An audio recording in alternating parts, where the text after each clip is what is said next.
Getting a credit card when you're in college can be one of the best decisions that you'll ever make. But if you don't know how to manage it, that decision can turn out to be one of the worst. So in this video, we will be discussing if you should get a credit card, what are the mistakes that you need to avoid, what are the must rules that you need to follow, and how you can get one if you're a student, be it be with an FD or without an FD. So let's get into it. One of the most important reasons why you should get a student credit card is to start building your credit history. Being a student, if you don't have a student credit card already, or if you've never borrowed any personal loans or educational loan, it's most likely that you will not have any credit score at all. Now, not having any credit score at all does not mean that your credit score is zero. It just means that there's not enough information available to give you a credit score yet. But when you start getting a first student credit card, or when you start get your first personal loan or educational loan, banks and financial institution will have a proof that you are paying your credits responsibly. And that's how the journey of your credit score will begin. It begins from the moment you start repaying your loans or credit cards. Now, the earlier you start, the longer your credit history becomes. So let's say in the future, if you want to get a home loan or a car loan, the chances of your application getting approved at a very low interest rate increases significantly. It is because banks and financial institutions now have a very immense amount of data to judge your credit worthiness. So the sooner you start, the better it is for you. Now, this does not mean you will have to get a student credit card and you will be spending thousands of rupees on it. It can just be a very small payment, let's say of 200 rupees. But the condition is that you'll have to repay that on time whenever your statements get generated. So this is how you start your journey. You can check your credit score for free on Google Pay app. In the money section, you can just check your CIBIL score for free every month. This is how the different ranges of CIBIL score is generally understood. Now, there is a problem behind all of this. You need a credit card to start building your credit history, but when you apply for a credit card without any salary or without any credit history, the banks will definitely reject your credit card application. So how do you go about it? Now, I have an answer for that. It will definitely help you get a credit card. We will be discussing that at the end of the video. If you want to skip to that, you can definitely do that. But I would recommend you watching the very important things that we are going to discuss that will be helpful for you even after getting that card. Now, the second reason for getting the student credit card is that it helps you in understanding the financial responsibility in a way that even if you're not earning right now, or maybe earning a little through internship or any side hustle, you will still not be in a position to make any big financial decisions. But when you start getting a credit card, you actually have money that you don't actually own at the moment. So when you have that kind of responsibility with you to manage that and start tracking your bills, start, having to repay that on time, it puts you in a position where you have to act responsibly. Otherwise, a lot of things can go wrong. So this is one of the reasons how your financial responsibility and literacy increases when you get a student credit card. But I want to make one thing very clear. Just getting a credit card will not make you financially responsible. It is just an opportunity for you to become more responsible. So you can just start with making a mobile recharge or any sort of subscription. But at the same time, you have to ensure that you are keeping the same amount of money in your bank account. So as and when your statement is generated, you will have the same amount in your bank account and you can just pay it off from there. But if you start using that credit card for every food purchase, every online purchase, every shopping that you are doing right off the bat, then it will definitely become very difficult for you to track all the expenses and actually determine how much money you have actually spent between your bank account and your credit card. So I would suggest start off with very small numbers and try to ensure that you are tracking everything responsibly. Otherwise, this will also teach you something very opposite to financial responsibility. The third reason is that the credit card will definitely help you manage your cash flow better. So let's say your pocket money hits your bank account a bit late, then you will still have your credit card to ensure that your payments are not missed or your dues are not unmet. So this will definitely help you. However, you have to ensure that that source of money that will be used to repay that credit card bill is always certain. It should not be the case that you've already made the payment and now you're trying to determine where will that money come from. That will definitely create a lot of issues for you. Now, the fourth reason for getting the credit card is actually the cashback offers and the reward points that you get. But this should be the least important reason why you should be getting a credit card at this point.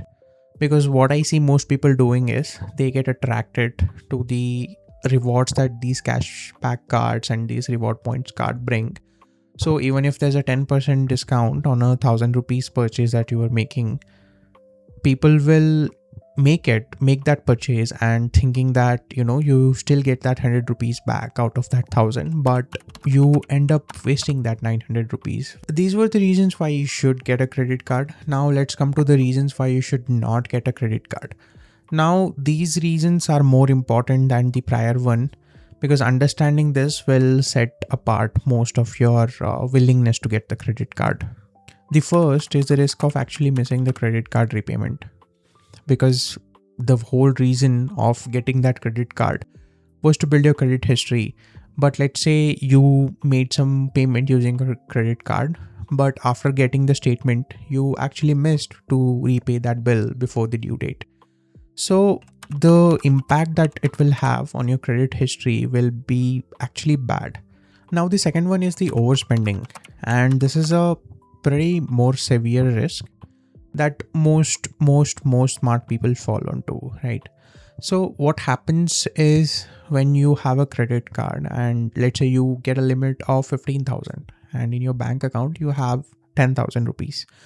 So you are actually, in your mind, you think that you have total of 25,000 rupees.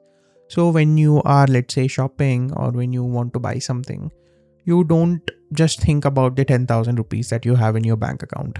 You actually think about the 15,000 credit limit as well, which is where most of the things start going wrong. So one rule to follow is just that never think of that 15,000 as your money. It is just a credit limit. If you start using that as your own money, then a lot of things can go wrong, because somehow someday you'll have to make that payment. Now I want to get into the segment where we actually discuss about how we can use our credit card, right? So let's say you've got your credit card. Now there are some rules that I will specifically want you to follow. The first one is setting up the Autopay. Now this might sound like a very generic advice, but this is the most important one, because the whole purpose of getting the credit card will be defeated if you don't turn on that feature. So what Autopay does is it will automatically deduct that credit card statement amount from your bank account and your statement amount will automatically be paid. But you have to ensure that you are selecting the option of total amount due instead of minimum amount due. So the difference is that the minimum amount due is typically the overall 10% of your total amount due, which you will have to pay. Now, the confusion arises here definitely. People think that the minimum amount due is something that they can pay just now and get away with it. But that's not how it works. The balance 90% will be the amount on which you will be paying heavy interest on, which will range from 35 to 40%. So just listen to one thing and just turn on your Autopay. The next rule in this segment is to actually use your credit card less. Now, typically people think that the more you use, the more it will help your credit score, but that's not the case. You actually have to keep your credit utilization less than 30%. Now, this is advised by all the credit card gurus and everyone who's been in this space for a very long time. And even if you check Google Pay credit report suggestions, you will be able to see that if you spend less than 30% of your total limit, your chances of improving your credit score increases, and it can happen a lot more faster than otherwise. So if your credit limit is 10,000, it is advised to keep your spending less than 3,000, which is 30% of 10,000. So it does not mean if you spend more than 3,000, your credit score will have a severe impact. No, that's not the case. It is just that it will help you increase your credit score faster. Now, the next and the hard rule is to actually never use your credit card in an ATM. So what happens is, typically these beginners who have just got their credit card will start using it everywhere. And just because the ATM in India accept your credit cards, they will start using it there as well to get a quick cash. But the impact of this is severe. You will be charged heavily on that.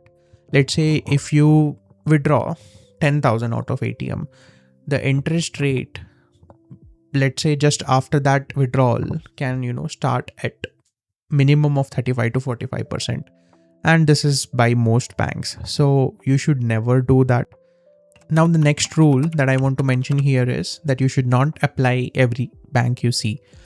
Let's say you applied for a credit card in HDFC and it got rejected. Now, typically people become desperate and they start applying everywhere that they see. They'll start applying at IDFC, Yes Bank, HDFC again, and probably any bank that they'll see, because they think that now that it is rejected, it doesn't matter, I'll keep applying. But this will have a pretty bad impact on your credit score overall, because the inquiries will increase. So just to put it in a simple manner, so every time that you apply for a credit card, the bank will make an inquiry in your credit report. And the more the inquiries, the bad it looks on your credit report. And when the next credit report is generated, your credit score will probably drop. So keep your credit inquiries as low as possible. Apply for cards only which you think are necessary and you think will probably get approved. Now, coming to the most important part, how can you actually get a student credit card? Now, there are two modes to do it. The first mode is the secured route, where you create an FD and then the banks issue the credit card against that secured amount. To put it in a simple way, let's say you go to HDFC and you create a fixed deposit of 10,000 rupees. It typically will give you a credit limit of 9,000 rupees, which is 90% of 10,000. And your credit limit will just be that. You will be able to use that amount as your credit card. Now, this is pretty simple. Most banks will allow this setup and it works just fine. Now, one of the cards that I want to recommend in this segment is the SuperMoney Super Card by Utkarsh Small Finance. This in this bank, you will be able to create an FD as small as 100 rupees. So you will get a credit card just for 100 rupees. But your credit limit will also be just 90 rupees. And if you want to keep your utilization ratio at 30%, that will be very less, right? So the more you create your fixed deposit for, the better limit you will get. Now, typically this will have a 1% cashback on all the UPI payments that you do to the merchants, and also 2% flat cashback on the Flipkart purchases and 5% cashback on Myntra. So these keep changing all the time. So it is better you check out for the same. I have inserted the link to the credit card application in the description. You can just go through that, and it's a pretty simple application. I'm pretty sure you'll figure it out. So just apply using that link. And if you face any difficulty in the process, you can just put it in the comment. Now, the second mode is through the unsecured credit card. Unsecured basically means you will not have to create any fixed deposit with any bank. Now, there's one bank called Slice Bank, which has a higher probability of approval for student credit cards. This is a entry-level credit card, so most of the people who apply here, it gets approved. So you might want to check that out. They also have pretty basic cashbacks. It has a 1% cashback on all your merchant transactions using your UPI. And they have every week Sparks offer, which basically differs from vendor to vendor. Sometimes you'll get some cash back on Blinkit, Zepto, or maybe Big Basket or Clear Trip. So it refreshes every week. So you will have a new vendor every week whom you can use discounts for. Now, one additional thing that I want to mention, the both of the cards, the SuperMoney card and the Slice card, both are lifetime free. So there'll not be any separate charges on getting those. So you need not worry anything on that front. Now, to conclude all this, should you actually get a credit card? Is it really that important? Now it all comes to how far you are looking into the future. So as a student, I would definitely go for a credit card, but subject to the fact that I am, ensuring that I am tracking every expense that I make using that credit card. I am not treating that as an extra income. I am ensuring that there's always some money in my bank account. Not some money, the money that I am using in my credit card. Now I'll also be bringing a separate video on how to track every penny, every rupee that you spend online, offline, and everything. I will be sharing with you a detailed Excel sheet format where you will be able to, make entries or, through a different route, ensure that your payments are tracked, your income is tracked. So that's how you will be able to have more control on your finance. So that video I'll be dropping very soon. So I want you to stick for that and be more financially responsible, man. It's not that difficult. Subscribe to the channel and we are going to make it.